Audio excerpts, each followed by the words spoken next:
حبايبي صباح الفل عليكم، عاملين ايه؟ يا رب تكونوا بخير. صلوا على الرسول عليه الصلاة والسلام. دلوقتي احنا قلنا ايه؟ نوضبوا فطار بسيط كده، نفطر مع بعض. إيه اهو، عليت بيض اومليت وحمرت فلافل، ومعايا جبنة قريش عليها معلقة قشطة من وش اللبن. واهم حاجة بقى ان الكمون ده، الكمون المغلي. انا صبحة قوي، الكولون عندي تعبني جدا، مبهدلني والله، وعمالة بلبح في حبوب جدا ومفيش اي فايدة.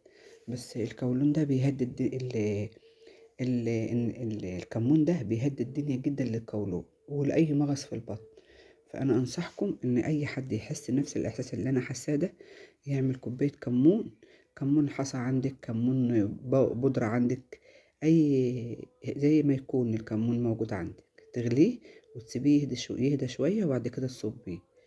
أنا بحب أشربه من غير سكر، فهو بصراحة بيريح جدا والله. أنا ببلبع حبوب كتير ومفيش فايدة، الحالة بطني مش هتستقر خالص.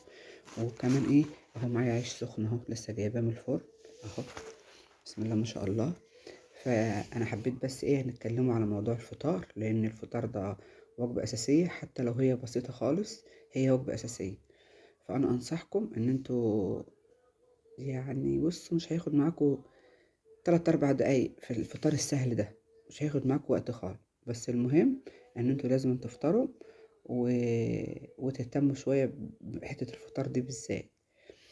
فيا حبايبي انا حبيت بس افطر معاكم، وحبيت اقول لكم ان الفطار ده حاجة مهمة، والكمون للمغص للقولون مفيد جدا جدا جدا جدا. فان شاء الله يا حبايبي ما تنسوش تعملوا له لايك، وتعملوا له متابعة للقناة، وتفعلوا الجرس، وتشتركوا في القناة، فيها حاجات حلوة قوي هتعجبكم. واشوفكم ان شاء الله بكرة في فطار خفيف.